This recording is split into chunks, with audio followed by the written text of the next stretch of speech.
Het is net gebruikelijk dat bij zo'n bedrijf een troststaat komt. Maar ja, we zitten nou ook bij de ziekenhuizen. Roept iedereen ook geen troststaat. Ja, en als er geen wil is er geen wij. Dus wij gaan toch echt proberen om te komen tot een troststaat van de activiteiten. Omdat dat voor iedereen het beste is. Voor de werknemers. Maar uiteindelijk ook voor alle schuldeisers en alle betrokken ondernemers en het bedrijf zelf. Er is interesse van 2 landelijke investeringspartijen. Het toenemen van de Rinde-projecten is ook een optie voor deze investeerders. Maar curator Marco Kalmijn wil eerst op een troststart inzetten.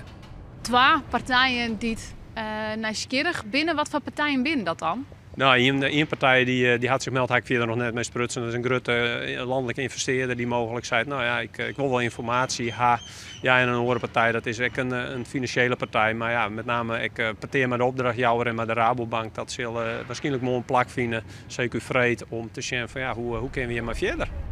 Hoe serieus de interesse van de 2 partijen is nog net bekend. Bij de 160 jaar oude werf werk je 80 mensen met een vaste baan en 70 oproep krijgen. Den jonken binnen het 10-tal ondernemers die voor de werf werken.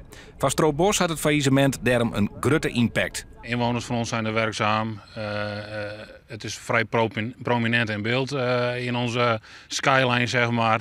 En de waterlating van een schip is altijd een feestje hier in het dorp. Er staat een brugje vol.